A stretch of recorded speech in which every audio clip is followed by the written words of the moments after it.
الحمد لله رب العالمين والعاقبة للمتقين والصلاة والسلام على سيد الأنبياء والمرسلين أما بعد فأعوذ بالله من الشيطان الرجيم بسم الله الرحمن الرحيم قل لا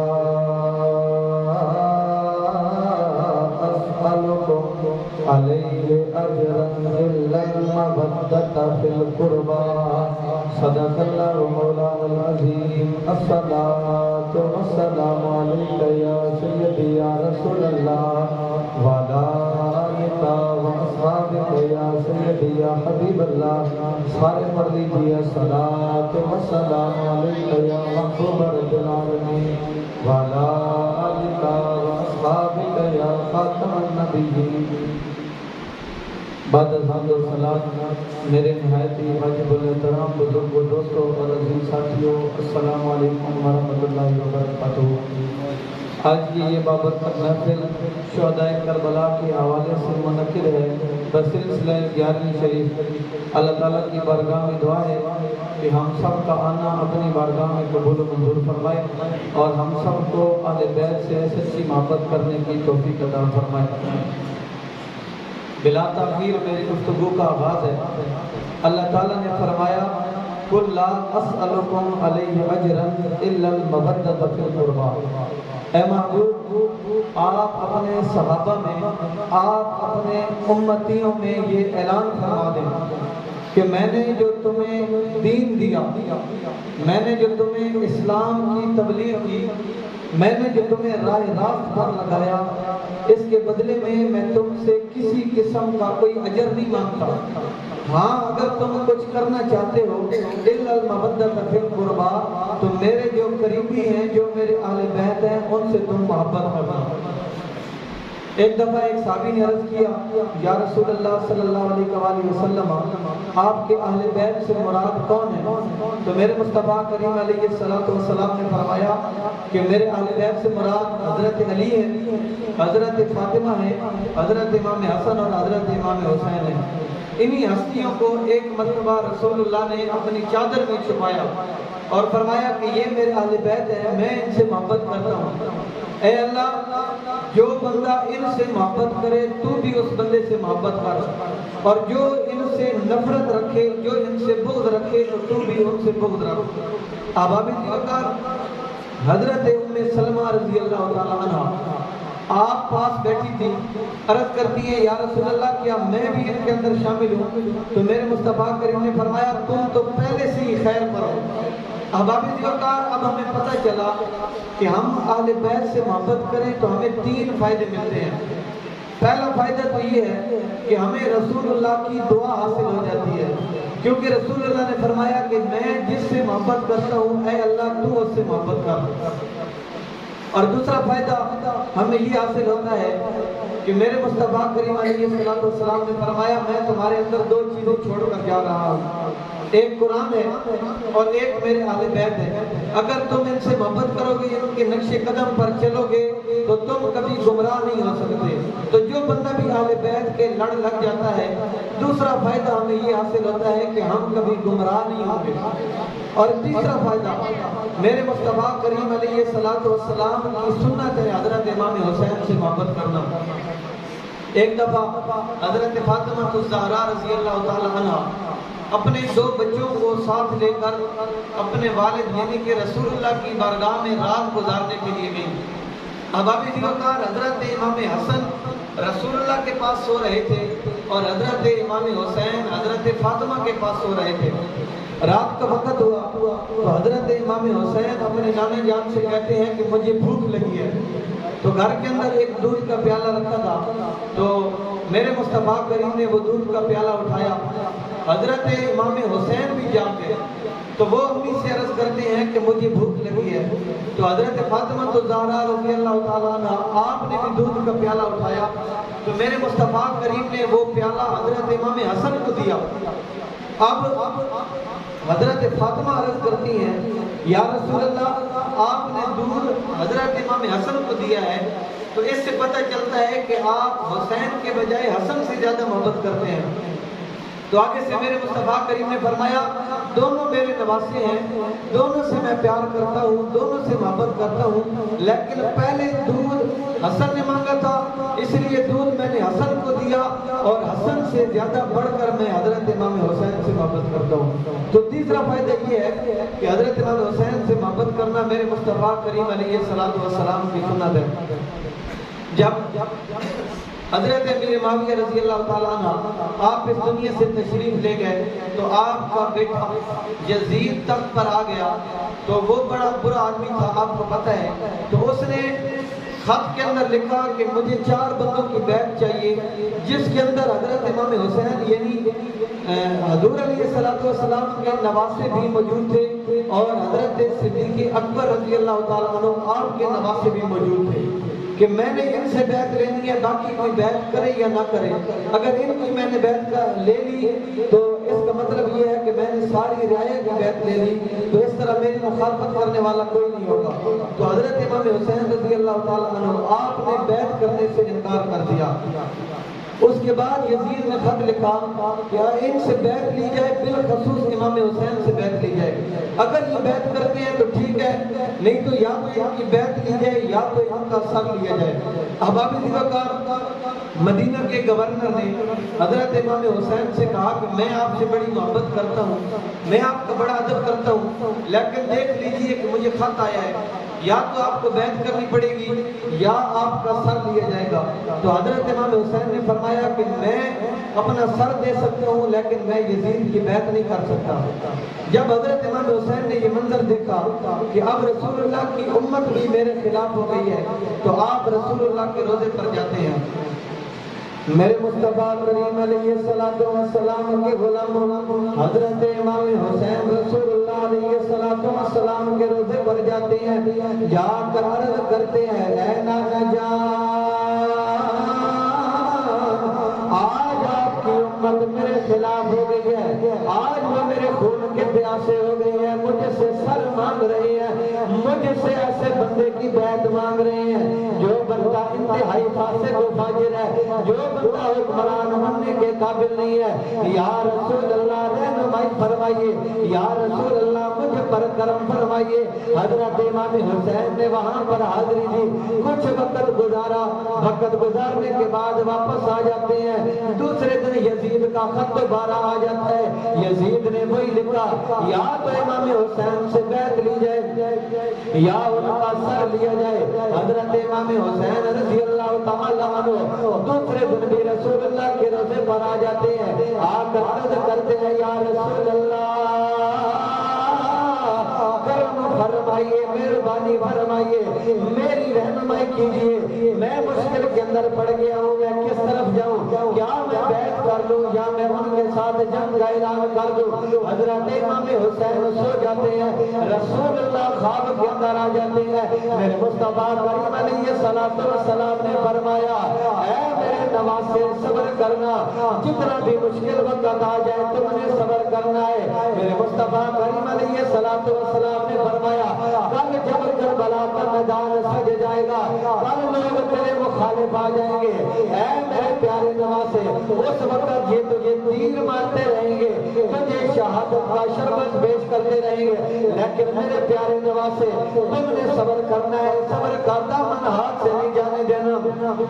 اس کے بعد میرے مصطفیٰ کریم علیہ السلام نے فرمایا یہ سارا خواب کا منظر ہے۔ میرے مصطفیٰ کریم علیہ السلام نے فرمایا اے میرے پیارے نواسے تمہاری شہادت کے بارے میں تمہاری ماں بھی جانتی تھی، تمہارا باپ علی بھی جانتا تھا، تمہارا بھائی حسین بھی جانتا تھا، لیکن کسی نے سفارش نہیں کی کہ یہ امتحان ٹل جائے۔ اے میرے نواسے آج میں تمہارے لیے ایسی دعا نہیں کروں گا کہ تمہارا امتحان ٹل جائے، بلکہ جس طرح تمہارے ماں باپ نے تمہارے لیے صبر کی دعا کی ہے، آج بھی میں تمہارے لیے صبر کی دعا کروں گا۔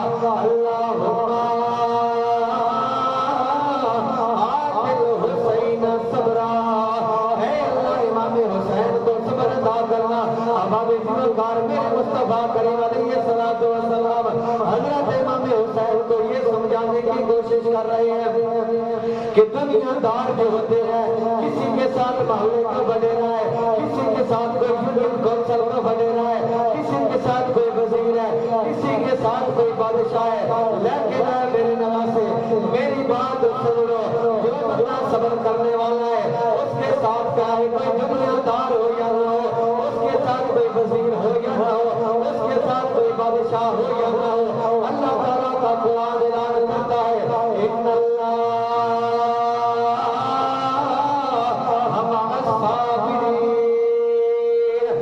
صبر کرنے والوں کے ساتھ، اور کوئی ہو یا نہ ہو میں خود اللہ تعالیٰ صبر کرنے والوں کے ساتھ ہوں۔ محبت سے سارے کہہ دیجئے سبحان اللہ۔ صبر کرنے والوں کے ساتھ اگر اور کوئی ہو یا نہ ہو، اللہ تعالیٰ کی ذات صبر کرنے والوں کے ساتھ ہے۔ حضرت امام حسین نے رسول اللہ کے روزے پر حاضری دی، اس کے بعد آپ نے اپنی امی حضرت فاطمہ الزہرا رضی اللہ تعالیٰ عنہ کے مزار پر حاضری دی، اس کے بعد آپ نے ارادہ فرمایا کہ میں آخری مرتبہ مکے کے اندر جاؤں گا۔ آپ نے مدینے سے مکے کا سفر ارادہ فرمایا، احباب دیوتار کعبۃ اللہ پر جا کر حضرت امام حسین نے حاضری دی، وہاں پر آپ نے طواف فرمایا۔ میرے امام علی مقام امام حسین رضی اللہ تعالیٰ عنہ جب کعبۃ اللہ کے اندر جاتے ہیں، آپ نے عمرہ ادا کیا، عمرہ ادا کرنے کے بعد آپ نے اضافی طواف فرمایا، پھر اس کے بعد آپ نے دعائیں کی، جتنے آپ کے عمرے کے ارکان بنتے تھے عمرے کے ارکان ادا کرنے کے بعد جب حضرت امام حسین واپس آنے لگے، کعبۃ اللہ کو پکار پکار کر کہتے ہیں اے اللہ کے گھر میں تجھ سے بڑی محبت کرتا ہوں، بالکل اتنی محبت کرتا ہوں جتنے میرے والدین محبت کر کے گئے ہیں، میرا دل نہیں چاہتا کہ میں تجھے چھوڑ کر چلا جاؤں، لیکن آج معاملہ اس طرح بن گیا ہے، سارے لوگ میرے خلاف ہو گئے ہیں، لوگ میرے خون کے پیاسے ہو گئے ہیں، اے کعبۃ اللہ میں تجھے چھوڑ کر جا رہا ہوں، اے اللہ تعالیٰ کے گھر میری بات غور سے سن لو، میرے جانے کے بعد تجھے پر بڑے بڑے بادشاہ آئیں گے، بڑے بڑے وزیر آتے رہیں گے، آ کر تیرا طواف کرتے رہیں گے، دنیا کے کونے کونے سے حکمران آئیں گے، آ کر تیرا طواف کرتے رہیں گے، لیکن اے کعبۃ اللہ یاد کر لے آج کے بعد حسین تجھے پر نہیں آئے گا، کیونکہ حسین آج ایسے مہم پر چلا ہے جس سے واپسی نہیں ہے، جس سے واپسی ممکن نہیں ہے۔ احباب دیوتار حضرت امام حسین نے کعبۃ اللہ پر حاضری دی، حاضری دینے کے بعد چلتے چلتے آپ نے مکے شام اور کربلا کا سفر فرمایا۔ سفر کرتے کرتے کرتے جب آپ کربلا کے میدان پر پہنچے ہیں، لوگوں سے آپ نے پوچھا کہ یہ کون سا مقام ہے، لوگوں نے آپ کو جواب دیا کہ یہ کربلا کا میدان ہے۔ حضرت امام حسین نے فرمایا یہ ہماری آخری علامت ہے، اس کے بعد آگے ہمارا مزید سفر نہیں ہے۔ حضرت امام علی مقام آپ نے صحراؤں کے اندر آپ نے صحراؤں کے اندر آپ نے جنگل کے اندر ڈیرا لگایا، جہاں پر لوگ دن کے وقت جانے سے بھی ڈرتے ہیں۔ حضرت امام حسین نے وہاں جا کر خیمے لگائے اور اپنے بیٹے علی اکبر سے کہا اے میرے بیٹے آج ایسی اذان دے دو، ایسی اذان دے دو کہ جب ہم اس دنیا سے چلے جائیں، جب ہم یہ میدان چھوڑ کر چلے جائیں، قیامت تک یہاں پر اللہ تعالیٰ کی اذانیں گونجتی رہیں گی۔ کربلا کے میدان کے اندر جب حضرت امام حسین نے اپنے خیمے لگائے تو وہاں پر پہلی اذان حضرت علی اکبر رضی اللہ تعالیٰ عنہ نے دی۔ احباب دیوکار حضرت علی اکبر رضی اللہ تعالیٰ عنہ آپ نے وہاں پر اذان دی، حضرت امام حسین نے خیمے کے اندر نماز کا اہتمام کیا، قرآن کا اہتمام کیا، سب کو صبر کا درس دیا۔ حضرت امام حسین نے خیمے لگوائے، خیمے کو ارد گرد آپ نے بڑی خندق کھودی، اس کے اندر آپ نے لکڑیاں ڈالی، ان لکڑیوں کو جلا دیا تاکہ کوئی بندہ بھی کوئی بھی یزیدیوں کے گھروں سے ہماری پاک بیویوں کے خیمے تک نہ آ سکے۔ احباب وقار وہ لوگ جھوٹ بولتے ہیں جو یہ کہتے ہیں کہ ہم جلوس کے اندر عورتوں کو اس لیے نکالتے ہیں کہ وہاں پر سید زادیوں کے ساتھ ظلم ہوا تھا۔ نانا میرے بھائیو، حضرت امام حسین رضی اللہ تعالیٰ عنہ آپ نے سب سے پہلے پردے کا اہتمام کیا، آپ نے خیمے لگوائے، اس کے بعد خیموں کی حفاظت کے لیے ارد گرد آپ نے آگ لگوائی۔ وقت گزرتا گیا، تقریباً اسی طرح 7 محرم کا دن آ گیا۔ امام علی مقام امام حسین رضی اللہ تعالیٰ عنہ آپ کے گھروں پر پانی بند کر دیا گیا۔ پھر اسی طرح چلتے چلتے 9ویں محرم کا دن آ گیا۔ 9ویں محرم رات کو انہوں نے کہا کہ امام حسین آج آپ کے پاس آخری دن ہے، صبح کے دن یا تو آپ نے یزید کی بیعت کرنی ہوگی یا آپ نے جنگ کرنی ہوگی۔ تو حضرت امام حسین رضی اللہ تعالیٰ عنہ آپ نے جنگ کا اعلان فرمایا کہ میں حق کی خاطر نکلا ہوں، میں واپس نہیں جا سکتا اور یزید کی بیعت کسی حالت میں ممکن نہیں ہے۔ احباب وقار صبح کا وقت ہوا تو سب سے پہلے حضرت حر رضی اللہ تعالیٰ عنہ جو پہلے یزید کے لشکر میں تھے، بعد میں حضرت امام حسین رضی اللہ تعالیٰ عنہ کے لشکر کے اندر آئے، سب سے پہلے وہ مقابلے کے اندر آئے۔ آپ نے بڑے اچھے طریقے سے جنگ کی، جو خدمت تھی وہ سر انجام دی۔ پھر اس کے بعد یہ یزیدیوں کے ٹولے نے یکدم آپ پر حملہ کیا تو حضرت حر رضی اللہ تعالیٰ عنہ اس دنیا سے چلے گئے۔ اس کے بعد جو سب سے پہلے میدان کے اندر آئے وہ حضرت اون محمد تھے۔ حضرت اون محمد حضرت زینب کے بیٹے تھے اور حضرت امام حسین رضی اللہ تعالیٰ عنہ آپ کے بھانجے تھے۔ میرے مصطفیٰ کریم علیہ السلام کے غلاموں، دو نورانی شہزادے حضرت اون محمد حضرت زینب رضی اللہ تعالیٰ عنہ کے بیٹے ہیں۔ حضرت زینب حضرت امام حسین کی بارگاہ میں آ جاتی ہے، آ کر عرض کرتی ہے اے میرے ویرا، میں یہ چاہتی ہوں کہ اب مقابلے کے اندر میرے بیٹے آ جائے، اون محمد تمہارے ساتھ شانہ بشانہ لڑے۔ حضرت امام حسین رضی اللہ تعالیٰ عنہ آپ نے فرمایا کہ بھائیوں کا بہنوں پر بڑا حق ہوتا ہے، بہنوں کا بھائیوں پر بڑا حق ہوتا ہے، بڑے لین دین ہوتے ہیں، لیکن آج ہم ایسی حالت کے اندر پہنچ چکے ہیں، آج ہم تمہیں اس وقت کچھ نہیں دے سکتے، لیکن ہم یہ کیسے گوارا کر سکتے ہیں کہ تمہارے ننے شہزادے ہم ایسی جگہ پر بھیج دیں، ہم ایسی جگہ پر بھیج دیں جہاں سے واپسی ممکن نہیں ہے، وہاں پر صرف اور صرف شہادت اور موت ہے۔ حضرت زینب رضی اللہ تعالیٰ عنہ آپ حضرت امام حسین سے عرض کرتی ہیں اے میرے پیارے بھائی، میرے بیٹوں کو اس درجے سے معروف نہ کیجیے، آج ان کو اپنے ساتھ لڑنے کی اجازت دے دیجیے۔ بالآخر حضرت امام حسین نے ان کو اجازت دے دی۔ دونوں رکنے شہزادے جب میدان کے اندر جاتے ہیں، میدان کے اندر جا کر آپ اپنا للکارا دیتے ہیں کہ ہے کوئی ہمارے مقابلے میں آنے والا۔ یزیدیوں سے کچھ بندے آئے اور محمد کے ساتھ لڑائی ہوئی، آپ نے اچھے طریقے سے لڑائی سر انجام دی۔ اس کے بعد جب آپ شہید ہو گئے، اس کے بعد حضرت غازی عباس علمدار رضی اللہ تعالیٰ عنہ آپ نے حضرت امام حسین سے کربلا کے میدان میں جانے کی اجازت طلب کی۔ حضرت امام حسین نے فرمایا اے میرے پیارے بھائی، مجھے تم پر بڑا بھروسہ ہے، مجھے تمہارا بڑا سہارا ہے، لیکن آج میں تمہیں اجازت دیتا ہوں تم میدان جنگ کے اندر چلے جاؤ۔ جب حضرت غازی عباس علمدار رضی اللہ تعالیٰ عنہ آپ نے اپنی تیاری مکمل کر لی، حضرت سکینہ رضی اللہ تعالیٰ عنہ ننھی شہزادی ہیں، حضرت غازی عباس علمدار کے پاس آ جاتی ہیں، آ کر عرض کرتی ہیں اے چچا جان، اللہ نے آپ کو بڑا بہادر بنایا، کوئی بھی دشمن آپ کے سامنے کھڑا نہیں ہو سکتا۔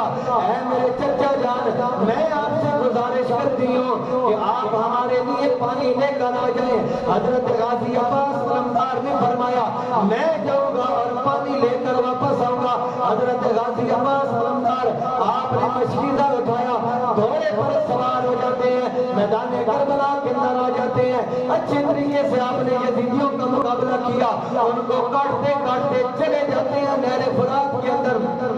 جب آپ نہر فرات پر پہنچ جاتے ہیں، اپنے مشکیزے کے اندر آپ نے پانی بھرا، پانی بھر کے جب واپس آ رہے ہیں، یزیدیوں کے ٹولے سے ایک بندہ پکار کر کہتا ہے وہ دیکھو نا غازی عباس پانی لے کر جا رہا ہے، آج سیدوں کے خیمے میں پانی نہ جانے دینا، اگر سیدوں کے خیمے میں پانی چلا گیا تم سیدوں کا مقابلہ کبھی نہیں کر سکو گے۔ اب آپ اسی وقار سیدوں یزیدیوں کا ایک اکٹھا گروہ آ جاتا ہے، حضرت غازی عباس پر حملہ کر دیتا ہے، ایک تلوار کا وار چلتا ہے، حضرت غازی عباس کا بازو کٹ جاتا ہے، حضرت غازی عباس نے مشکیزہ دوسرے ہاتھ میں پکڑ لیا۔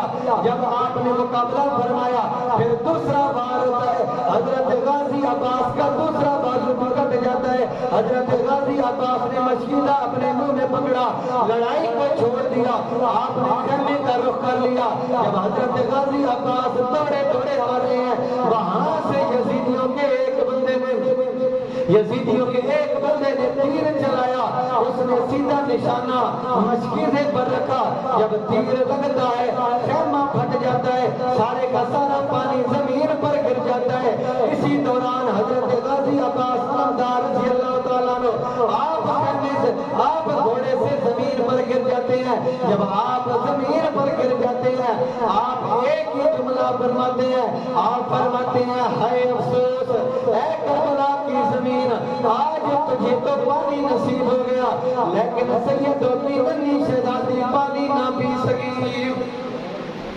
احباب وقار حضرت غازی عباس علمدار رضی اللہ تعالیٰ عنہ آپ جب زمین پر گرے, اس کے بعد یزیدیوں کے لشکر نے آپ پر حملہ کیا.